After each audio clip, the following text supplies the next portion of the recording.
يا صباح السعادة ويا صباح الهنا وصباح الجمال على كل اخواتي وكل صحابي اللي بيشوفوني. ازيكم عاملين ايه؟ يا رب تكونوا في احسن صحة واحسن حال. يوم جديد وفيديو جديد وان شاء الله يكون يوم سعيد ومليان بركة على كل بيوتنا يا رب. وحشتوني قد الدنيا، وحشتوني قوي قوي يا بنات، بقالي كتير تقريبا داخلة في شهر مش بنزل اي فيديوهات، بس غصب عني والله. الحمد لله ظروفه عدِّت. فهاحاول بقى إن أنا ربنا يقدّرني وإن أنا أقدر أوفّق بين البيت وبين إن أنا أقدر أنزّل لكم فيديوهات. يالّا بقى النهارده كده يوم بسيط خالص وأكلات اقتصادية. بنات كتير طلبت منّي إن هي عايزة أكلات اقتصادية، فيالّا بقى نصلّي على حبيبنا وشفيعنا ونشوف هنعمل إيه. اللهم صل وسلِّم وبارك على سيدنا محمد عدد ما في علم الله صلاةً دائمة بدوام ملك الله. شكرًا يا بنات لكل بنوتة يعني سألت عليَّ وقالت لي: "مش بتنزّلي فيديوهات ليه؟ وحشتينا." والله كلّكم على راسي من فوق، ربنا يا رب يبارك لي فيكم وما يتحرمش منكم أبدًا. حطّي لي لايك حلو زيِّك بقى وكومنت، ويالّا بقى يا بنات نشوف هنعمل إيه. وطبعًا البنات اللي لسه ما اشتركتش يا ريت تشتركي وتنوريني في القناة وتبقي أخت جديدة ليّا. أول حاجة بقى صحيت الصبح، أنا عملت روتين يا بنات، ده كان صباحي لحد الغدا، تمام؟ لمّيت الغسيل زي ما أنتم شُفتوا كده، وكان عندي بقى دورتين غسيل، واحدة فاتحة كده وواحدة غامقة، برضه نشرتهم. وقُلت بقى كان عندي برضه شوية مواعين، يعني شوية مواعين بسيطة كده، قُلت هاشغّل الغسالة، ويبقى كده خلصت من أهم حاجتين دايمًا باقول لكم اتخلّصوا منّهم، اللي هُم المواعين والغسيل. على فكرة زي ما قُلت لكم أكترية الوقت أنا باغسل المواعين أنا الصراحة، يعني مش مقتنعة أوي بالغسالة بتاعة الأطباق دي. بُصّوا بقى، أنا هاعمل معاكم الفطار، بس كان في الوقت ده الضهر أذِّن يا بنات. دخلت كده صلّيت الضهر الأول عشان ما يعني دوشة المطبخ كده ما تاخدنيش، وقُلت بقى أعمل معاكم الطعمية. الطعمية بقى ما فيش أسهل منها.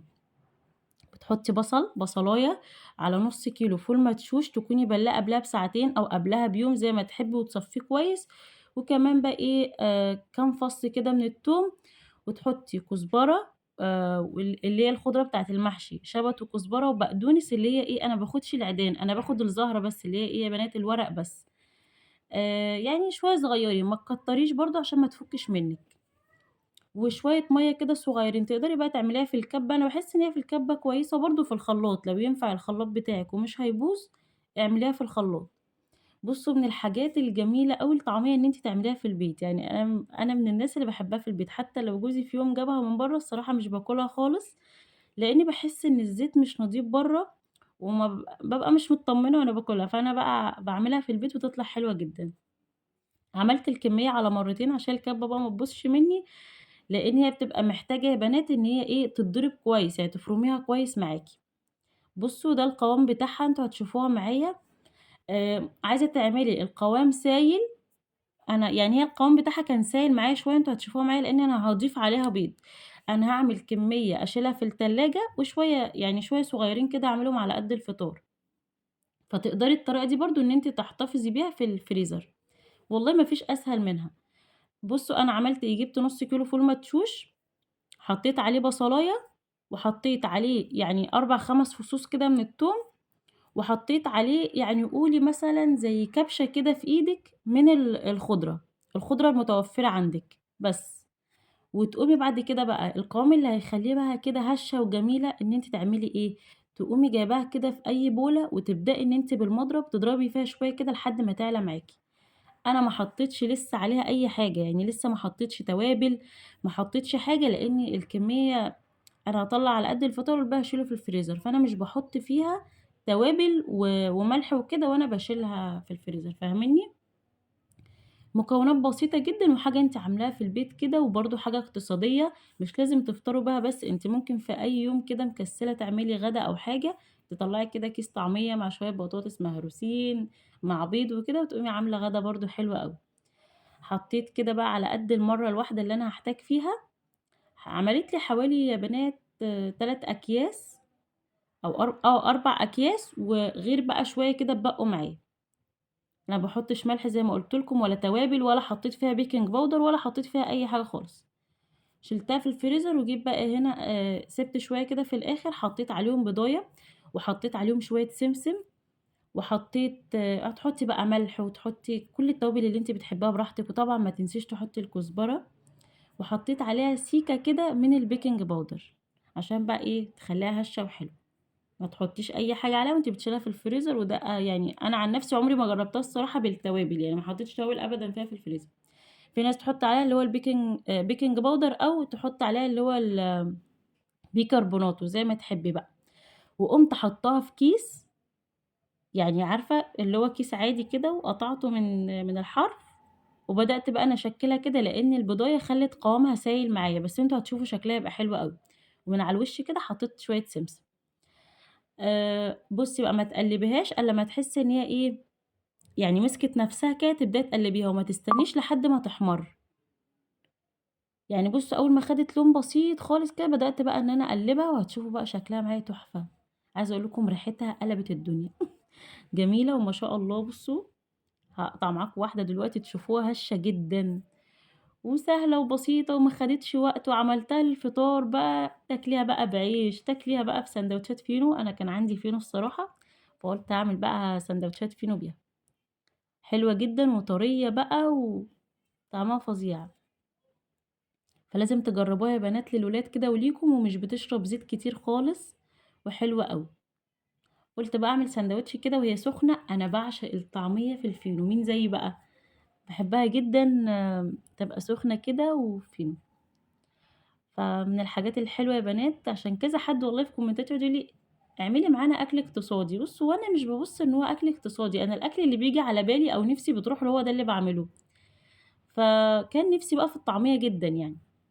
ما كانش عندي بقى جرجير ولا حاجة، فالمهم نتصرف كده وناخد شبت بقدونس الكلام ده.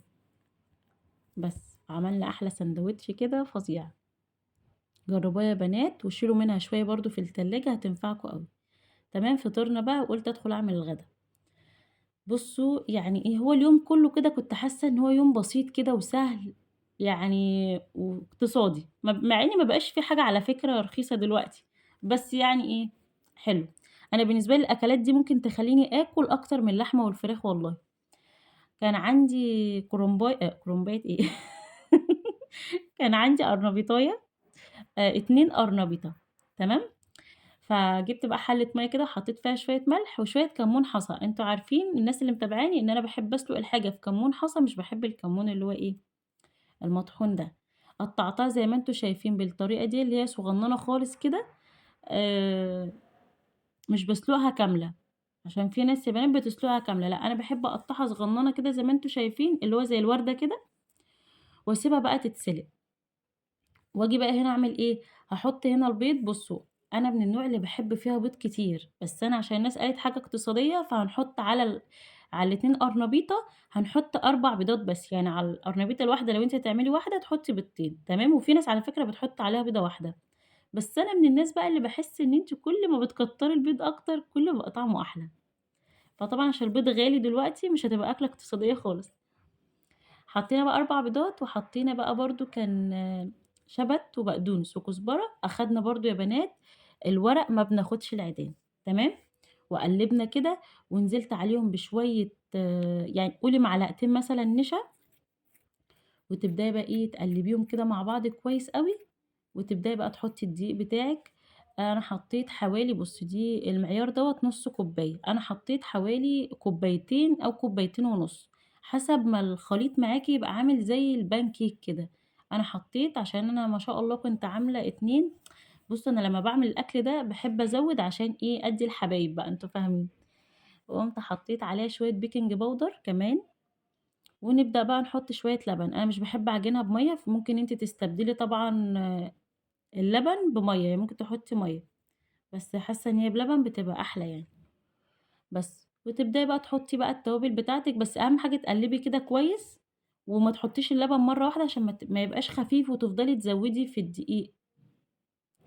يالّا بقى نضبّط الملح بتاعنا كده.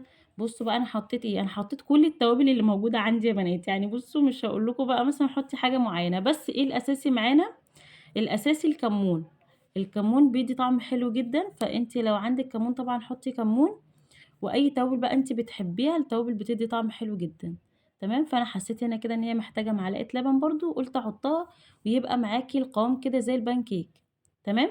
هاجي بقى على الcover برّه، يعني بُصّي بيبقى سهل جدًا الcover الخارجي بتاعها ده، حطيت كده حوالي برضه معلقتين من النشا، ويعني حاجات كده عارفين اللي هو بالبركة كده، شوية دقيق كده بالبركة، وبرضه نفس التوابل هتحطيها معاهم، يعني التوابل اللي أنتِ حطيتيها في قلب العجينة بقى اللي إحنا عاملينها ديّة هنحطها برضه في الcover بقى الخارجي. حطي بقى شوية ملح، شوية كمون، شوية فلفل أسود، الحاجات بقى اللي هي زي كده، ورشة برضه كده بسيطة من البيكنج باودر، وكده الcover بقى موجود معاكِ. بُصّي أنتم هتشوفوا دلوقتي القرنبيط معايا شكله عامل إزاي، لونه دهبي كده وجميل ومستوي جدًا، جدًا من جوّه ومقرمش من برّه وحاجة كده إيه، فظيعة. نزلت بقى كده بالقرنبيط في قلب الطبق بتاعي اللي أنا عملت فيه الخلطة، وبعد كده طلعت القرنبيطة كده حطيتها في قلب الcover بقى الدقيق اللي إحنا عملناه ده، بس تنفضيها حلو، يعني كأنِك بترشي كده عليه وتنفضيه، ما تملاهوش من الcover اللي برّه. إيه بقى اللي يخلّيه يستوي معاكِ حلو أوي من برّه ومن جوّه؟ الزيت يا بنات، يعني مثلًا أول ما تيجي تحطيه في زيت سخن وتقومي موطية، يعني ما تخلّيش النار عالية عليه وأنتِ بتعمليه، لإن أنتِ لو خلّيتِ النار عالية عليه هيستوي من جوّه، يعني من برّه ومن جوّه مش هيكون مستوي، فأنتِ هتنزّليه في زيت سخن وبعد كده تقومي موطية النار عليه خالص، يعني يبقى إيه، مش موطية أوي يعني اللي هو كأن النار وسط، عشان ياخد راحته شوية في السِوَى ويكون من جوّه حلو. بُصّوا بقى الجمال، حلو جدًا وكان ما شاء الله اللهم بارك كان جميل يا بنات، فأنتم برضه لازم تجرّبوا القرنبيط بقى بالطريقة ديّة وتقولوا لي رأيكم فيها إيه. الفيديو النهارده يا بنات كان بسيط، بس أنا حبيت إن أنا أصور كده فيديو صغير عشان انتوا وحشتوني، واشوفكم إن شاء الله في فيديو جديد. دمتم في أمان الله.